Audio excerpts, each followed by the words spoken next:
এরকম লইট্টে শুটকি ভুনা বা ভর্তা হলে আর অন্য কোনো রেসিপি লাগবে না, এক পদই যথেষ্ট।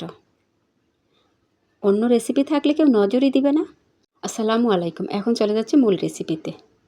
এক মুঠ পরিমাণ লইট্টে শুটকি নিয়েছি আর লম্বা লম্বা করে কেটে নিয়েছি, ভালোভাবে পরিষ্কার করেও নিয়েছি।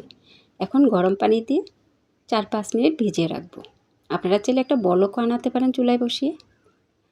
গরম পানিতে ভিজানো এগুলোর গায়ে বালি থাকে, ব্যবসায় একটা গন্ধ থাকে, এগুলো দূর হয়ে যাবে আর কাঁটাটা ছাড়াতে খুবই সুবিধা হবে।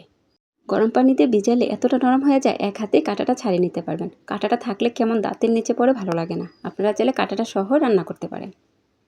যাই হোক, কাঁটা ছাড়িয়ে নিয়েছি, একটা কড়াই বসিয়ে দিলাম, পরিমিত তেল দিয়েছি আর দেশি রসুনগুলো দেখাচ্ছি, এই রসুনগুলো আমি খোসা ছাড়িয়ে নিব। শুটকিগুলোকে লবণ হলুদ দিয়ে সামান্য একটু তেল দিয়ে ভেজে নিচ্ছি, যেন পুরোপুরি গলে না যায় রান্না করার সময়।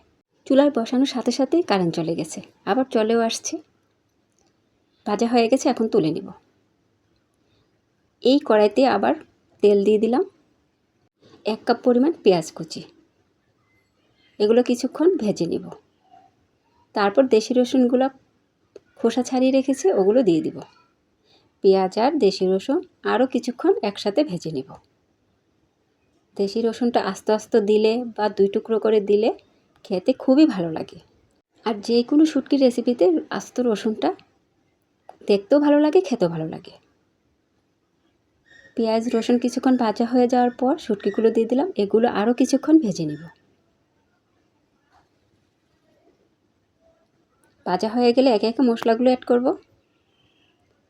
হলুদের গুঁড়ো দিয়ে দিলাম, মরিচের গুঁড়া, স্বাদমতো লবণ।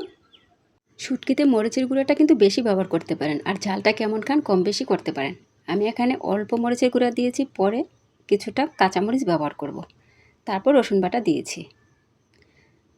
আর এটা মানতে হবে, যে কোনো ঝাল ঝাল রেসিপি খেতে অসাধারণ হয়। আমার পরিবারের সবাই একটু ঝালটা কম খায়, তাই মরিচগুলো আমি একটু কম ব্যবহার করি।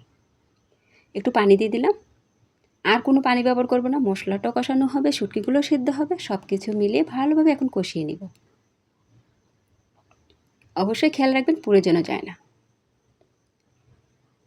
এই রেসিপিটা গরম গরম ভাতের সাথে খেতে অসাধারণ। পাশে অন্য কোনো রেসিপি আছে, কেউ নজর দিবে না, এটা চেটে পুটে সবাই খেয়ে ফেলবে। কাঁচামরিচ দিয়েছি, আপনারা চাইলে পেঁয়াজের সাথেও এই কাঁচামরিচটা ব্যবহার করতে পারেন। এই ভিডিওটা যদি ভালো লেগে থাকে অবশ্যই একটা শেয়ার করে দেবার, ছোট্ট একটা অনুরোধ, পেজটাকে ফলো দিয়ে পাশে থাকবেন। যতটা সম্ভব ভাজা ভাজা করে নেব। অর্ধেক হয়ে আসলে আমি 1 চা চামচ জিরার গুঁড়া ব্যবহার করেছি। আপনারা যারা পছন্দ করেন না জিরার গুঁড়া, স্কিপ করতে পারেন। আমার কাছে শুটকিতে একটু জিরার গুঁড়াটা ভালো লাগে। রেসিপিটা হয়ে আসছে, এখন পরিবেশন করে নেব। আমি আবারও বলছি, আমি কিন্তু আপনাদের রান্না শেখাই না, আমার রান্নাটাই আপনাদের সাথে শেয়ার করি। এতক্ষণ ভিডিওটা দেখার জন্য অসংখ্য ধন্যবাদ। আবারও চলে আসবো নতুন এক ভিডিও নিয়ে। ততক্ষণ সবাই ভালো থাকবেন, আমার জন্য দোয়া করবেন যেন সুন্দর সুন্দর ভিডিও আপনাদের উপহার দিতে পারি।